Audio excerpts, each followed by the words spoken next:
Madam Nadira آستانے میں داخل ہوتے ہی مقتول کے کمرے کی طرف چلی گئی تھی۔ ظاہر ہے انہیں کون روک سکتا ہے، وہ بے چارگی سے بولا۔ وہ جب بھی آتی سیدھی شاہ جی کے کمرے میں چلی جاتی۔ وقوعہ کے روز جب وہ وہاں پہنچی تو ہمارا لنچ اختتامی مراحل میں تھا۔ انیق صاحب نے ان کے احترام میں اٹھنا چاہا تو انہوں نے ہاتھ کے اشارے سے روک دیا اور شاہ جی کے حجرے میں داخل ہو گئیں۔ پھر کیا ہوا؟ میں نے سنسنی خیز لہجے میں دریافت کیا۔ کٹہرے میں کھڑے گواہ نے ایک جھرجھری لی اور سراسیمہ آواز میں بتانے لگا، میڈم نادرہ جیسے تیزی سے شاہ جی کے حجرے میں داخل ہوئی تھی اسی صورت سے واپس بھی پلٹ آئی اور باہر آ کر انہوں نے ایک خوفناک انکشاف کیا۔ یہاں تک بیان کرنے کے بعد وہ خاموش ہو گیا۔ اس کے چہرے پر خوف و ہراس کے تاثرات تھے۔ میں نے اس کی آنکھوں میں آنکھیں ڈالی اور گھمبیر لہجے میں کہا، مسٹر جمشید، وہ خوفناک انکشاف یہی تھا کہ چمن شاہ اپنے حجرے میں نیم برہنہ اور مردہ پڑا ہوا ہے۔ اس کے سینے میں عین دل کے مقام پر کسی سائلنسر لگے ریوالور سے 2 سفاک گولیاں اتار دی گئی تھی۔ جی ہاں، جی ہاں، اس نے بڑی شدت سے اسبات میں سر جھٹکا۔ میں نے دریافت کیا، کیا اس وقت تک ملزم لنچ کر کے واپس آستانے پر آ چکا تھا؟ نہیں، وہ 4 بجے کے قریب واپس آیا تھا، اس نے جواب دیا، اور شاید یہ بات میں آپ کو پہلے بھی بتا چکا ہوں۔ اس سے کوئی فرق نہیں پڑتا، میں نے سرسری انداز میں کہا اور پوچھا، میڈم نادرہ نے مقتول کے حجرے سے باہر آنے کے بعد کس قسم کے اقدامات کیے تھے؟ اس نے چند لمحات تک سوچنے کے بعد جواب دیا، میڈم نے ہمیں جو سنسنی خیز اطلاع دی اس نے سب کو ہلا کر رکھ دیا اور ہم بے اختیار شاہ جی کے حجرے کی طرف بڑھ گئے۔ میڈم نادرہ بھی ہمارے ساتھ ہی تھیں۔ ہم نے شاہ جی کے ریسٹ روم میں وہ سب کچھ اپنی آنکھوں سے دیکھا جس کا ذکر میڈم نے کیا تھا۔ شاہ جی واقعی وہاں نیم برہنہ مردہ حالت میں پڑے تھے۔ یہ واقعہ ہمارے لیے کسی دھماکے سے کم نہیں تھا۔ میڈم ہم سب کو لے کر دوسرے کمرے میں آ گئیں اور اس سانحے کے بارے میں تفتیش کرنے لگیں۔ ظاہر ہے مجھے تو کچھ پتہ نہیں تھا۔ اس دوران میں تو آستانے سے باہر تھا، اس لیے میڈم کے کسی سوال کا جواب نہ دے سکا۔ یہی حالت نازیہ کی بھی تھی، البتہ انیق کسی گہری سوچ میں ڈوبا ہوا تھا۔ ہمارے آستانے کا وہ واحد شخص تھا جس نے شاہ جی کو آخری مرتبہ زندہ دیکھا تھا۔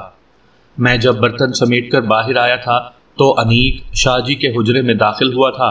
انیق نے میڈم کے مختلف سوالات کے جواب دیے۔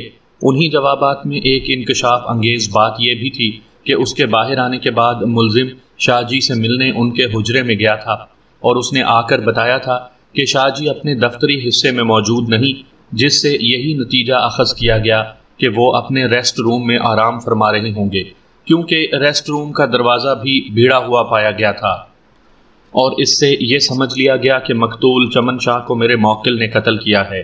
میں نے زہریلے لہجے میں کہا۔ وہ بڑی سنجیدگی سے بولا، حالات اور واقعات تو اسی جانب اشارہ کرتے ہیں۔ انیق صاحب شاہ جی کے بھروسے کے آدمی ہیں اور برسوں کے آزمائے ہوئے ہیں، ان پر کسی قسم کا شک نہیں کیا جا سکتا۔ انہوں نے آخری مرتبہ چمن شاہ کو ان کے حجرے میں زندہ سلامت دیکھا تھا۔ ان کے بعد ملزم شاہ جی سے ملنے اندر گیا اور بس، پھر کسی بندے بشر نے ادھر کا رخ نہیں کیا۔ وہ سانس لینے کے لیے ذرا خاموش ہوا، پھر بات کو آگے بڑھاتے ہوئے بولا، میں جب ہوٹل سے کھانا لے کر واپس آیا تو ہم سب مل کر کھانے میں مصروف ہو گئے اور اس وقت تک کھانے کی میز پر موجود رہے جب تک میڈم نادرہ آستانے پر آ نہیں گئیں۔ اس کے بعد کی بات میں آپ کو بتا چکا ہوں۔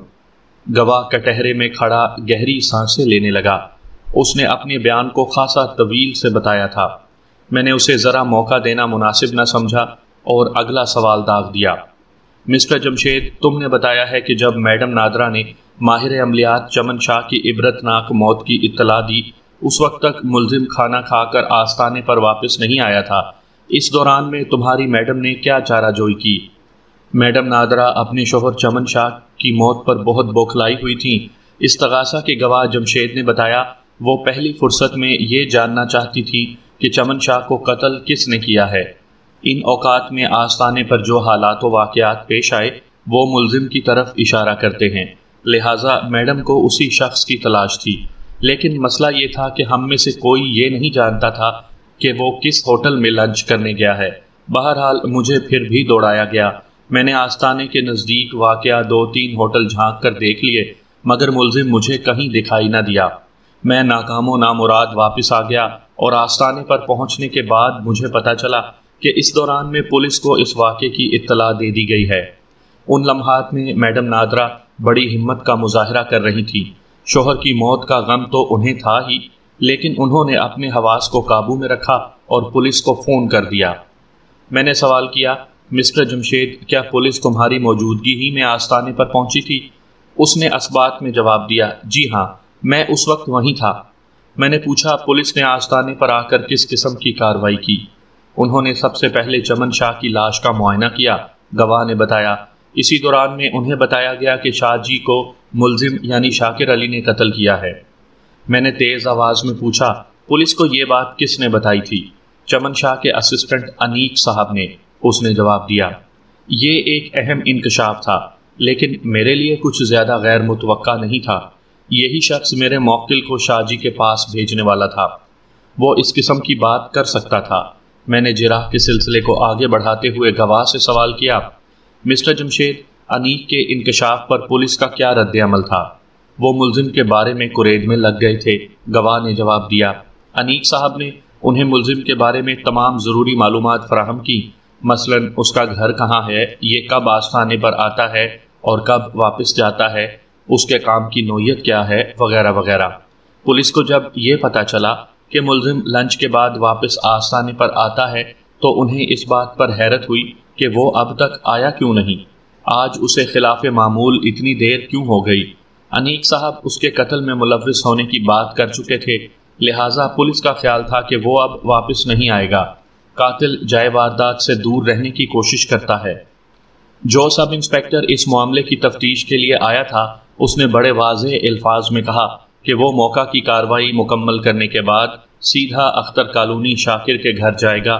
کیا سب انسپکٹر نے اپنے کہے پر عمل کیا تھا؟ اس کی نوبت ہی نہیں آئی، استغاثہ کے گواہ نے بتایا۔ جائے واردات پر تفتیش ابھی جاری تھی کہ ملزم خود ہی واپس آ گیا۔ میں نے جلدی سے کہا کہ ملزم کی واپسی سے تو ظاہر ہوتا ہے کہ وہ اس واردات میں ملوث نہیں تھا، سب انسپکٹر کے فارمولے کے مطابق، ورنہ وہ ادھر کا رخ نہ کرتا۔ جی، وہ فارمولہ تو یہی بتاتا ہے، وہ تائیدی انداز میں بولا، لیکن ملزم کی واپسی سے قبل ایک ایسا واقعہ پیش آ گیا کہ اس پر قانون کی گرفت بہت مضبوط ہو گئی۔ کیسا واقعہ؟ میں نے چونک کر پوچھا۔ اس نے بتایا، ملزم اپنا بیگ نازیہ کے پاس رکھوا گیا تھا۔ جب پولیس نے اس بیگ کی تلاشی لی تو آلہ قتل برآمد ہو گیا، سائلنسر لگا، ریوالور۔ اوہ، میں نے متاسفانہ انداز میں کہا، یہ آئیڈیا کس کا تھا کہ ملزم کے بیگ کی تلاشی لی جائے؟ پولیس کو یہ مشورہ انیک صاحب ہی نے دیا تھا۔ میں نے زیر لب مسکراتے ہوئے وکیل استغاثہ کو دیکھا اور دوبارہ گواہ کی جانب متوجہ ہو گیا۔ مسٹر جمشید، تم اپنی مضبوط یادداشت کو ثابت کر چکے ہو، اب ذرا یہ بھی بتاؤ کہ وقوعہ کے روز جب میڈم نادرہ آستانے پر پہنچی تو اس نے کون سا اور کس رنگ کا لباس زیب تن کر رکھا تھا؟ وہ سوچتے ہوئے بولا، میڈم نادرہ نے اس روز فیروزی ساڑی باندھ رکھی تھی جس کا بارڈر خاصا چوڑا تھا۔ یہ بات مجھے اس لیے بھی یاد رہ گئی کہ فیروزی ساڑی پر سنہرا بارڈر بہت خوبصورت لگ رہا تھا۔ میں نے مزید 2-3 سوالات کے بعد جرح ختم کر دی۔ جج نے دیوار گیر کلاک پر نگاہ ڈالی۔ عدالت کا وقت ختم ہونے میں چند منٹ باقی رہ گئے تھے۔ اس نے 15 روز بعد کی تاریخ دے کر عدالت برخاست کر دی۔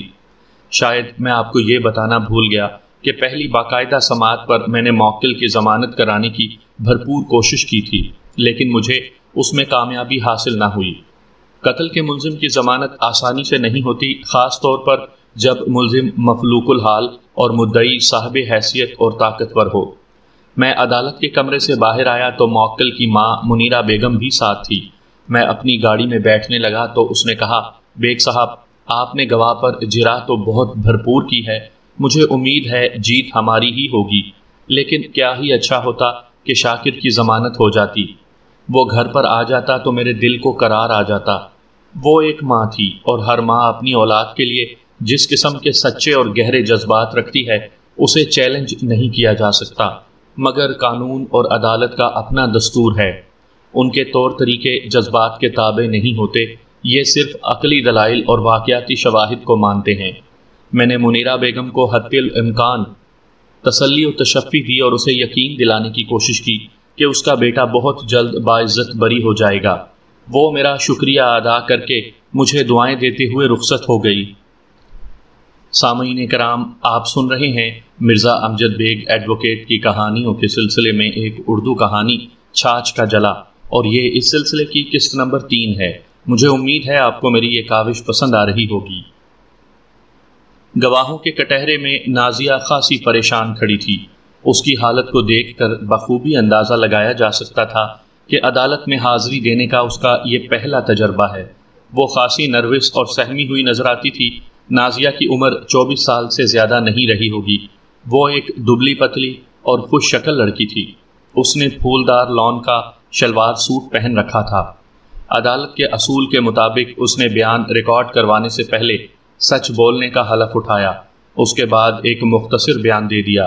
گواہ کے بیان کی تکمیل کے بعد وکیل استغاثہ نے نازیہ والے کٹہرے کا رخ کیا۔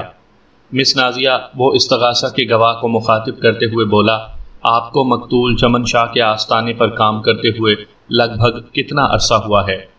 میں 8.5 ماہ سے وہاں کام کر رہی تھی۔ ملزم نے آستانے پر محض 2 ماہ کام کیا ہے۔ وکیل استغاثہ نے سرسری انداز میں سوال کیا، آپ نے اسے کیسا پایا؟ مجھے یہ بات اچھی طرح معلوم ہو چکی تھی کہ میرے موکل کی نازیہ سے اچھی بنتی تھی، لہٰذا مجھے امید تھی کہ وہ میرے موکل کے خلاف کوئی لب کشائی نہیں کرے گی۔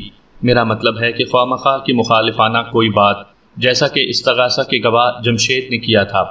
وکیل استغاثہ کے سوال کے جواب میں نازیہ نے دھیمے لہجے میں بتایا، جناب، میں آستانے پر آنے کے بعد زیادہ وقت اپنے کام میں مصروف رہتی ہوں۔ دوسروں سے زیادہ گھلنے ملنے کا مجھے موقع نہیں ملتا۔ میں کوشش کرتی ہوں اسٹاف کے دیگر افراد کے ساتھ اچھی رہوں، اس لیے وہ بھی میرے ساتھ اچھے ہیں۔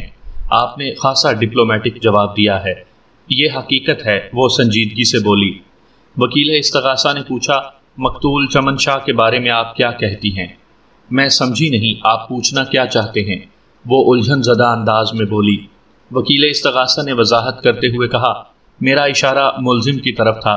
مجھے پتہ چلا ہے کہ ملزم اپنے دل میں مقتول کے خلاف بڑے خطرناک جذبات رکھتا تھا اور اکثر و بیشتر وہ اس پر تنقید کرتا رہتا تھا۔ کیا آپ نے چمن شاہ میں وہ تمام خامیاں محسوس کیں جن کا تذکرہ ملزم کیا کرتا تھا؟ جواب دینے سے پہلے وہ چند لمحات تک گہری سوچ میں ڈوبی رہی، پھر اس نے کہا، جناب، میں نے آپ کو بتایا ہے نا، میں اپنے کام میں بے حد مصروف رہتی تھی، لہٰذا کسی کے خیالات کو زیادہ تفصیل کے ساتھ جاننا یا اسے اپنے خیالات و نظریات سے آگاہ کرنے کا موقع نہیں ملتا تھا۔ اور جہاں تک میرا خیال ہے، ملزم نے خاص طور پر چمن شاہ کے خلاف مجھ سے کبھی کسی قسم کی گفتگو نہیں کی۔ وہ ایک لمحے کو سانس لینے کی خاطر متوقف ہوئی، پھر بات کو جاری رکھتے ہوئے کہا، بات دراصل یہ ہے کہ ملزم ایک روایت شکن شخص ہے۔ وہ فرسودہ اور دقیانوسی باتوں کو نہیں مانتا۔ تعویذ گنڈا اور چھوا چھکا اس کی نظر میں فضول چیزیں ہیں۔ یہ اپنے پاس آئے ہوئے مصیبت زدہ شخص کو بے وقوف بنانے کے ہتھ کنڈے ہیں۔ ملزم در حقیقت اس معالجی طریقہ کار کے خلاف ہے۔ اس طریقہ کار کا حامل چاہے چمن شاہ ہو یا کوئی دوسرا۔ ٹھیک ہے، وکیل استغاثہ نے اس کی بات پوری ہونے کے بعد کہا، ہم ملزم کے خیالات اور نظریات کو ایک طرف رکھ دیتے ہیں۔ آپ معزز عدالت کو یہ بتائیں کہ چمن شاہ کے بارے میں آپ کے کیا خیالات ہیں؟ کیا اسے فراڈ عامل کہا جا سکتا ہے؟ یعنی کہا جا سکتا تھا؟ وہ تامل کرتے ہوئے بولی، یہ آپ نے بڑا عجیب و غریب سوال کیا ہے۔ میں اس سلسلے میں بھلا کیا کہہ سکتی ہوں؟ میں نے ذاتی طور پر کبھی شاہ جی کو آزمایا ہی نہیں، اس کی ضرورت ہی نہیں۔ ویسے جتنے پڑھے لکھے اور بڑے لوگ آستانے پر شاہ جی سے ملنے آتے تھے، انہیں اور ان کے عقیدت کو دیکھ کر تو یہی لگتا ہے کہ شاہ جی بہت پہنچے ہوئے بزرگ تھے، جس کا یہی مطلب نکلتا ہے کہ ان کے کام میں تاثیر ہوگی۔ چلے، کوئی بات نہیں، وکیل استغاثہ نے سراہنے والے انداز میں کہا، تجربہ نہ سہی، آپ نے اپنا مشاہدہ بیان کر دیا۔ آپ کی باتوں سے تو ظاہر ہوتا ہے کہ مقتول فراڈ شخص نہیں تھا۔ ذرا وقفہ دے کر اس نے گواہ سے پوچھا، مس نازیہ، مقتول کا آپ کے ساتھ کیسا رویہ تھا؟ بس نارمل، وہ عام سے انداز میں بولی، جیسا کسی معقول مالک کا اپنے ملازم کے ساتھ ہوتا ہے۔ وکیل استغاثہ نے جب تک جو بھی سوالات کیے، ان سب سے یہی ظاہر ہوتا تھا وہ مقتول چمن شاہ کو معتبر اور سچا عامل ثابت کرنے کی کوشش کر رہا تھا۔ ساتھ ہی اس کی یہ کوشش بھی تھی کہ وہ ملزم کو ڈیفالٹر کے روپ میں پیش کر سکے۔ وکیل استغاثہ کو اپنے مقصد میں جزوی کامیابی حاصل ہوئی اس نے اسی قسم کے چند ضروری سوالات کے بعد جرا ختم کر دی۔ اپنی باری پر میں جج کی اجازت حاصل کرنے کے بعد نازیہ والے کٹہرے کے نزدیک آ گیا۔ وہ پہلے سے زیادہ بوکھلا گئی۔ اس بوکھلاہٹ کا سبب شاید یہ ہو کہ میں وکیل مخالف تھا۔ پتہ نہیں اس کے ذہن میں مخالف وکیل کا کیسا ڈراؤنا تصور ہو یا تصور بٹھایا گیا ہو۔ میں نے بڑی مہربان نظر سے نازیہ کو دیکھا اور نرم لہجے میں کہا، مس نازیہ، کیا آج سے پہلے کبھی آپ کو کسی سلسلے میں عدالت آنے کا اتفاق ہوا ہے؟ نہیں، یہ میرا پہلا تجربہ ہے۔ وہ سنجیدگی سے بولی۔ یہ پہلا تجربہ آپ کو کیسا لگ رہا ہے؟ ابھی تک تو سب ٹھیک چل رہا ہے، وہ سادگی سے بولی۔ میں نے تسلی آمیز لہجے میں کہا، آپ اپنے ذہن کو ہر قسم کے اندیشوں سے پاک کر دیں اور ریلیکس ہو جائیں۔ اگر ابھی تک کوئی ناخوشگواریت سامنے نہیں آئی تو انشاءاللہ بعد میں بھی نہیں آئے گی۔ ایک طرح سے آپ خود کو اس وقت اپنے گھر میں سمجھیں یا یوں خیال کریں جیسے آپ آستانے میں موجود ہوں۔ عدالت کا کمرہ اتنا خطرناک نہیں ہوتا جیسا آپ کے ذہن میں ہے۔ وہ قدرے مطمئن اور آسودہ نظر آنے لگی۔ شاید میری وضاحت نے اس کے اندیشے اور خدشے کم کر دیے تھے۔ اسے قطعی امید نہیں ہوگی کہ مخالف پارٹی کا وکیل اس سے اس نوعیت کی میٹھی باتیں کرے گا۔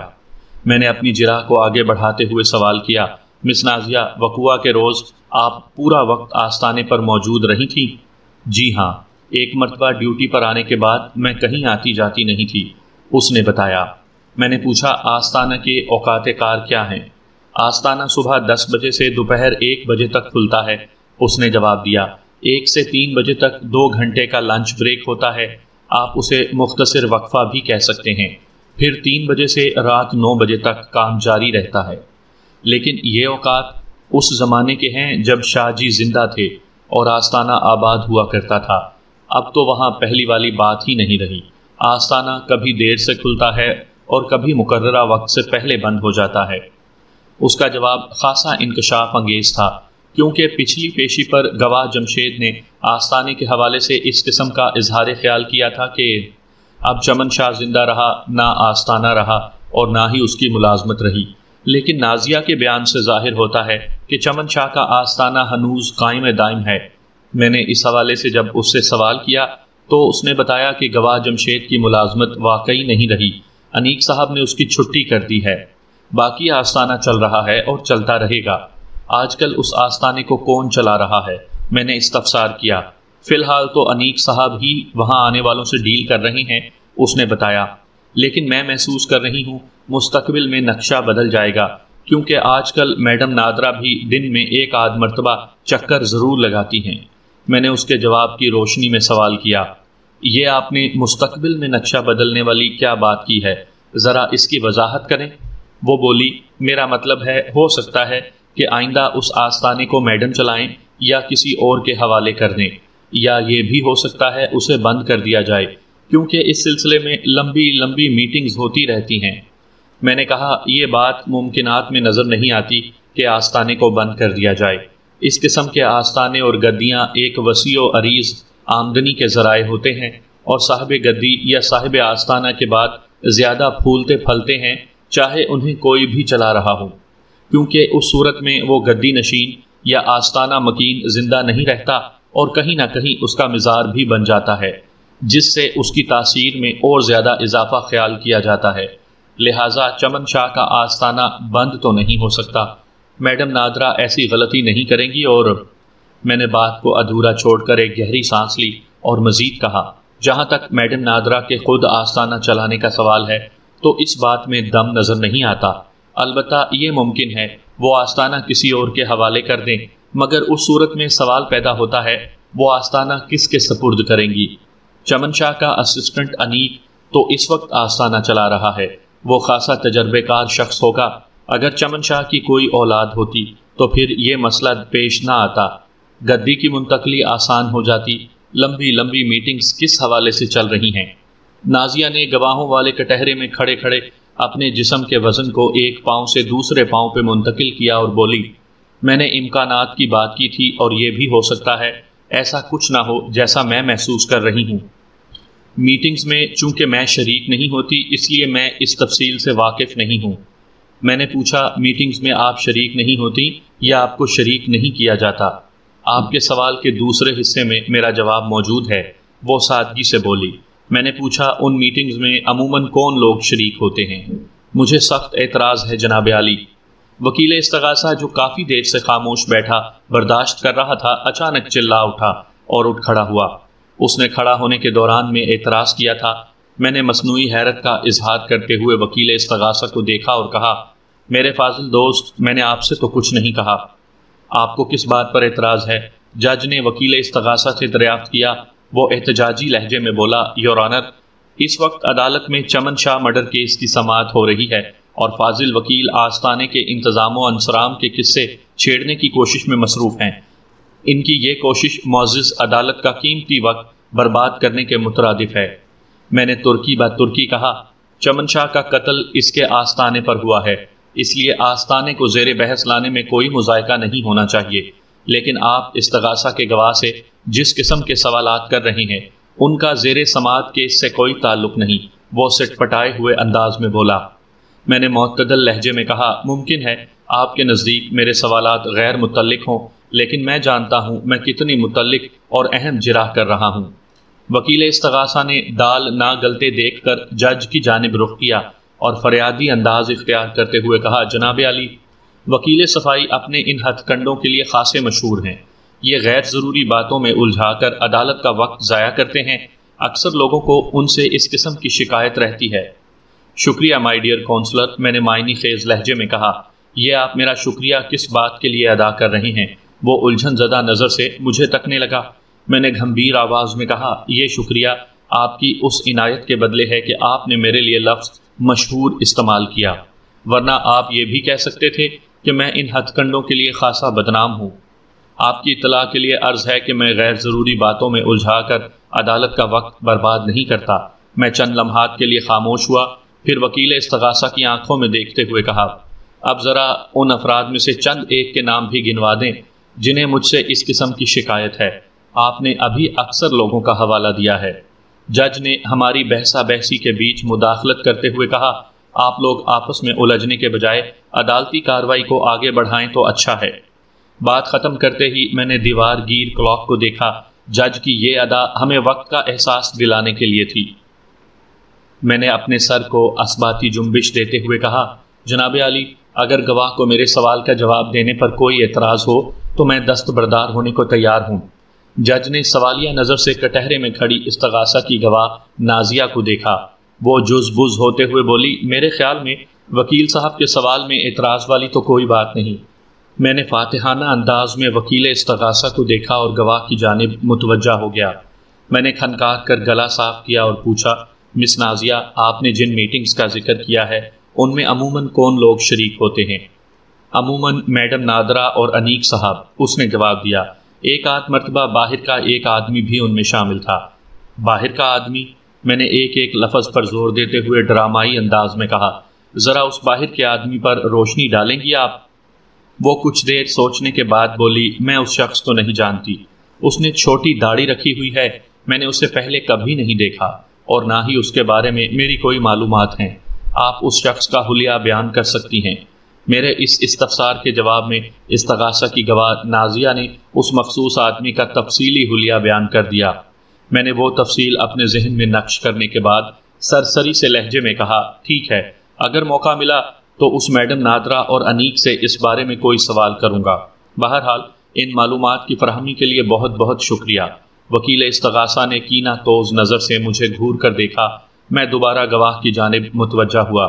مس نازیہ، آپ نے وکیل استغاثہ کے ایک سوال کے جواب میں بتایا ہے کہ ملزم دقیانوسی اور روایتی باتوں کا حامی نہیں ہے، اس لیے وہ چمن شاہ سمیت ایسے تمام عاملین کاملین کے خلاف باتیں کرتا رہتا تھا۔ کیا ملزم نے کبھی ایسی کوئی بات کی جس سے آپ نے محسوس کیا ہو وہ چمن شاہ کے لیے اپنے دل میں کوئی خصوصی اناد رکھتا ہو؟ اس نے نفی میں جواب دیا، بالکل نہیں۔ ملزم کے بارے میں آپ کی کیا رائے ہے؟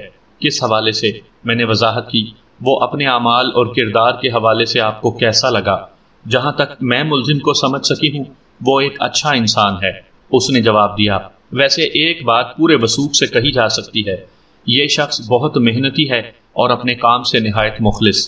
میں نے پوچھا، نازیہ صاحبہ، آپ نے کچھ دیر پہلے میرے ایک سوال کے جواب میں بتایا تھا کہ وقوع کے روز آپ نے پورا وقت آستانے پر گزارا تھا اور آپ کا کہنا ہے کہ ایک مرتبہ ڈیوٹی پر آنے کے بعد آپ کہیں آتی جاتی نہیں ہیں۔ کیا میں غلط کہہ رہا ہوں؟ آپ بالکل درست کہہ رہے ہیں، وہ میری بات کی تائید کرتے ہوئے بولی۔ میں نے پوچھا، پھر تو آپ کو اس روز آستانے پر پیش آنے والے ایک ایک واقعے کی تفصیل یاد ہوگی؟ میری یادداشت بہت اچھی تو نہیں، وہ کسر نفسی سے کام لیتے ہوئے بولی۔ بہرحال آپ پوچھیں، کیا پوچھنا چاہتے ہیں؟ میں نے کہا، کچھ پوچھنے سے پہلے میں آپ کی یادداشت کا ایک چھوٹا سا ٹیسٹ لیتا ہوں، مجھے امید ہے آپ اس ٹیسٹ میں کامیاب ہو جائیں گی۔ وہ سوالیہ نظروں سے مجھے دیکھنے لگی مگر خاموش رہی۔ میں نے پوچھا، ذرا سوچ کر بتائیں، وقوع کے روز ملزم شاکر علی نے کس قسم کا ڈریس پہن رکھا تھا؟ وہ ایک لمحہ غور کرنے کے بعد بولی، بلو جینز اور ٹی شرٹ دھاریوں والی۔ ویری گڈ، میں نے سراہنے والے انداز میں کہا۔ اور میڈم نادرا جب آستانے پر پہنچی تو اس نے کیا پہن رکھا تھا؟ فیروزی ساڑی سنہرے بارڈر والی۔ ایکسیلنٹ، میں نے کہا، آپ کی یادداشت ماشاءاللہ ٹھیک ٹھاک ہے۔ وکیل استغاثہ میری اس غیر متعلقہ گفتگو سے پیچ و تاب کھا رہا تھا، لیکن وہ سب کچھ سننے پر مجبور تھا۔ اگر اس کا بس چلتا تو وہ مجھے کچا چبا ڈالتا، لیکن اس کا بس چل رہا تھا اور نہ اتفاق سے کوئی بس چلتی تھی، ورنہ عین ممکن تھا وہ عدالت سے باہر جاتے ہی اپنی بس میری گاڑی پر چڑھانے کی کوشش کرتا۔ اس کی حالت اس وقت ایسی ہی تھی۔ میں نے گواہ نازیہ سے پوچھا، وقوع کے روز ملزم کتنے بجے آستانے پر پہنچا تھا؟ آپ دوپہر کی بات کر رہے ہیں نا؟ بالکل، میں دوپہر میں اس کی آمد کی بات کر رہا ہوں، میں نے وضاحت کی، ورنہ مجھے یہ بات معلوم ہو چکی ہے کہ صبح آپ کے آنے سے پہلے وہ آستانے کو ٹچ کر کے جا چکا تھا۔ آپ شاید ذرا دیر سے آتی ہیں۔ میری ڈیوٹی 10:30 سے شروع ہوتی ہے اور رات 8:30 تک جاری رہتی ہے، اس نے بتایا۔ بہرحال آپ کے سوال کا جواب یہ ہے کہ وقوع کے دن ملزم شاکر علی دوپہر میں 2 بجے آستانے پر پہنچا تھا۔ مجھے پتا چلا ہے چمن شاہ نے اسے فوراً اپنے کمرے میں طلب کر لیا تھا، میں نے پوچھا۔ ہاں، انیک صاحب نے مجھے یہ بات بتائی تھی، اس نے کہا۔ تھوڑی دیر پہلے وہ شاہ جی کے پاس سے ہو کر آئے تھے، پھر جیسے ہی ملزم آستانے میں داخل ہوا، انیک صاحب نے اسے شاہ جی کے بارے میں بتایا، یعنی ان سے ملنے کے لیے کہہ دیا۔ اس پر ملزم نے کیا رد عمل ظاہر کیا؟ وہ فوراً شاہ جی کے کمرے میں چلا گیا تھا، گواہ نازیہ نے جواب دیا۔ میں نے پوچھا، اس کی واپسی کتنی دیر بعد ہوئی تھی؟ نازیہ نے جواب دیا، 15 منٹ بعد۔ کیا چمن شاہ سے اس کی ملاقات ہو گئی تھی؟ نہیں، وہ قطعیت سے بولی۔ شاید اس وقت تک شاہ جی ریسٹ روم میں کیلولا کرنے جا چکے تھے، اس لیے ملزم 15 منٹ کے بعد ان کے کمرے سے نکل آیا تھا۔ کیا یہ کیلولا والی بات آپ کو ملزم نے بتائی تھی؟ نہیں، یہ میرا اور انیک صاحب کا خیال تھا، اس نے بتایا۔ اس کا مطلب ہے ملزم نے چمن شاہ کے ریسٹ روم میں جھانک کر نہیں دیکھا تھا، میں نے پوچھا، ورنہ وہ باہر آ کر قدرے مختلف بات بتاتا۔ وہ بولی، ملزم کا یہی بیان ہے کہ وہ ریسٹ روم کی طرف نہیں گیا، اس نے کہا۔ مقتول چمن شاہ کے حجرے سے باہر آنے کے بعد ملزم نے کیا کیا تھا؟ اس نے اپنا بیگ میرے پاس رکھوایا اور لنچ کے لیے باہر چلا گیا۔ کیا بیگ آپ کے پاس رکھوانا اس کا معمول تھا؟ میں نے سوال کیا۔ اس نے اسبات میں جواب دیا اور بتایا، میں چونکہ ریسیپشنسٹ ہوں اور دروازے سے داخل ہوتے ہی سب سے پہلے میری سیٹ ہے، اس لیے اکثر لوگ کچھ نہ کچھ میرے پاس رکھوا دیتے ہیں۔ کیا آپ نے کبھی ملزم کے بیگ کو کھول کر دیکھنے کی کوشش کی؟ کبھی نہیں، وہ شدت سے نفی میں گردن جھٹکتے ہوئے بولی، یہ اخلاق سے گری ہوئی حرکت ہوتی ہے۔ ویسے بھی مجھے یہ بات اچھی طرح معلوم ہے، ملزم کے بیگ میں آستانے کا پبلسٹی میٹر ہوتا تھا۔ اس بات سے ظاہر ہوا کہ وہ میرے موکل اور اس کے بیگ کے اندرونی حالات سے بخوبی واقف تھی، لیکن وقوع کے روز تو اس بیگ میں سے اور بھی ایک خطرناک شے برآمد ہوئی تھی، میں نے معنی خیز لہجے میں کہا، جس کی بنا پر میرے موکل کو چمن شاہ کے قتل کے الزام میں گرفتار کیا گیا۔ وہ سہمی ہوئی نظر سے مجھے دیکھنے لگی، پھر الجھن زدہ لہجے میں بولی، اگر میں نے اپنی آنکھوں سے سائلنسر لگا ریوالور ملزم کے بیگ سے برآمد ہوتے نہ دیکھا ہوتا تو شاید مجھے یقین نہ آتا، لیکن کیا؟ میں نے جلدی سے پوچھا۔ میرا مطلب ہے کہ آلہ قتل ملزم کے بیگ سے برآمد ہوا تھا، وہ وضاحت کرتے ہوئے بولی۔ اس بات پر مجھے شدید حیرت ہوئی تھی۔ میں نے کہا، مجھے معلوم ہوا ہے ملزم کے بیگ کی تلاشی کسی کی نشاندہی پر لی گئی تھی۔ میرے سوال کے جواب میں اس نے بتایا، جب پولیس نے آستانے پر پہنچ کر اپنی تفتیش کا آغاز کیا تو بہت سی باتیں سامنے آئیں۔ انیق صاحب کے مطابق جب آخری مرتبہ وہ شاہ جی کے کمرے سے نکلے تو مقتول شاہ جی زندہ تھے۔ میڈم نادرہ جب شاہ جی کے کمرے میں داخل ہوئیں تو وہ مردہ حالت میں وہاں پڑے تھے۔ ان دو افراد کے درمیان صرف ملزم ہی شاہ جی کے کمرے میں 15 منٹ گزار کر آیا تھا۔ اس پس منظر میں پولیس نے ملزم اور اس کی سیٹ کے بارے میں استفسار کیا۔